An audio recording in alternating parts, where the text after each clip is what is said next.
काली नजर।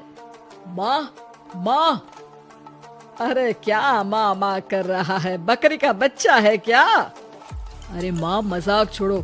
मुझे फाइनली वो मेन चौराहे वाली दुकान मिल गई है। अब देखना, आपका बेटा दुगनी स्पीड से पैसा कमाएगा। ओफो, ये क्या? मेरी ऑनलाइन मेकअप क्लास चल रही है। इतनी जोर से क्यों बोल रहे हो आप दोनों? अरे मेरी धर्म पत्नी जी, मेकअप क्लास बाद में करना। वो चौराहे वाली दुकान मिल गई है हमको। अरे वाह, रुको, मैं अपनी माँ को फोन लगाकर बता देती हूँ। अरे मैं भी अपने रिश्तेदारों को बता देती हूँ। कितनी खुशी की बात है। हाँ हाँ, मैं भी अपने दोस्तों को बता देता हूँ। 1 हफ्ते बाद रजिस्ट्री है। बस घर में खुशी का मौका था। उन तीनों ने अपने अपने फोन उठाए और लोगों में बात फैलाना शुरू कर दिया। और रही सही कसर श्वेता बहू ने अपने पड़ोस में सबको बताकर कर दी। अरे वर्मा आंटी, अब हम भी जल्दी कार ले लेंगे। घर का रेनोवेशन होगा और ठाट से रहेंगे हम भी। अरे ऐसा क्या हुआ? लॉटरी बाटरी लग गई है क्या? अरे इस बार चौराहे वाली मॉल में हमको भी दुकान मिल गई है। दुकान नंबर 21, जो एकदम चौराहे पर है। अब ग्राहक बढ़ेंगे तो आमदनी भी बढ़ेगी ही ना। अरे वाह, कितनी खुशी की बात है। मैं बहुत खुश हूँ तुम्हें इतना खुश देख के। बाकी एक बात कहूँ, सबको मत बताते फिरना। किसी की नजर लग जाएगी तो खुशी की खबर वापस लौट जाएगी। हैं? ऐसे थोड़ी ना होता है।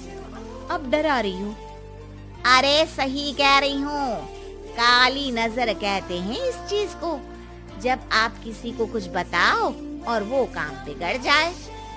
अरे लेकिन मैं तो... तुमने सबको बता दिया ना? हाँ, फोन लगा लगा के। अब बच के रहना, काली नजर बड़ी खतरनाक होती है। श्वेता इतनी खुश रहती है कि वो वर्मा आंटी की बात पर ध्यान ही नहीं देती, जबकि पड़ोस में और भी लोगों से खुशी की खबर शेयर करती रहती है। अगले दिन राजेश बहुत दुखी होकर घर आता है। अरे बेटा, क्या हुआ? मुंह क्यों सूजा हुआ है? मधुमक्खी ने काट लिया क्या?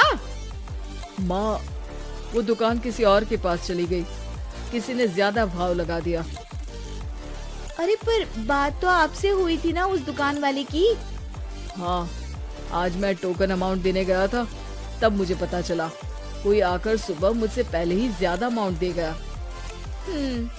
काली नजर। क्या कहा?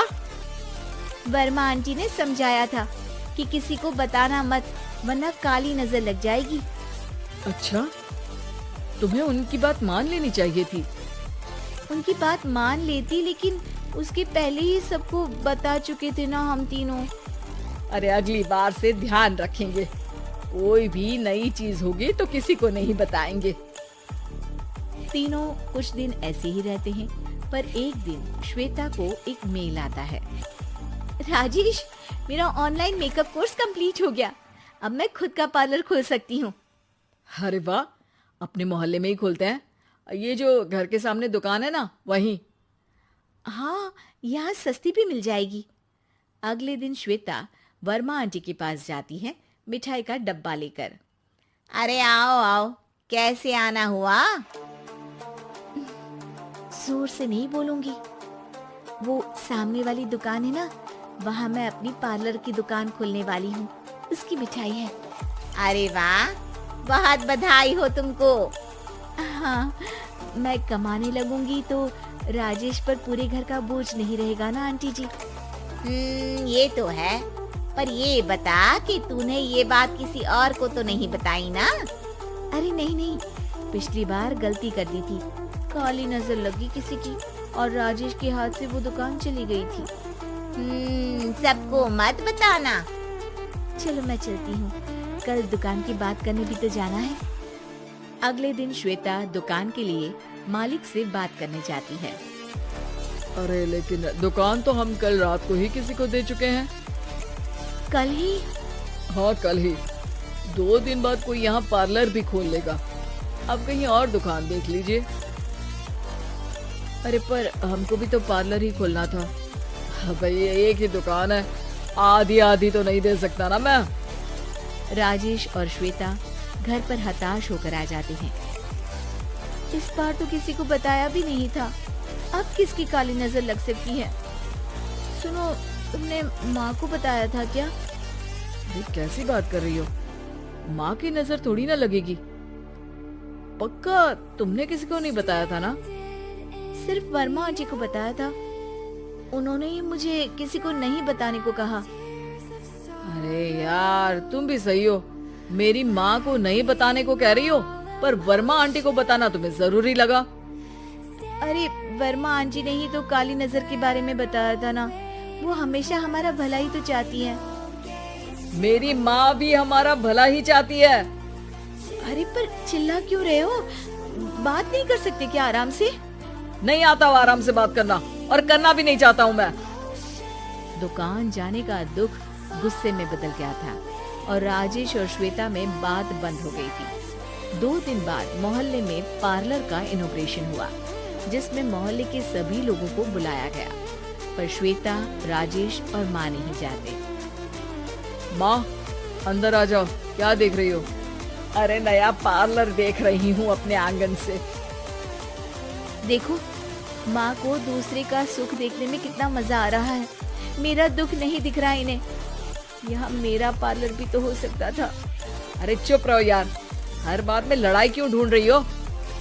राजेश और श्वेता फिर बहस करने लगते थे। तभी माँ ने दोनों को बाहर बुलाया। अरे जरा देखो तो, दुकान चलाने वाले का बोर्ड पर नाम क्या लिखा है? श्रुति वर्मा। गाड़ी निकाल बेटा, हमें कहीं जाना है।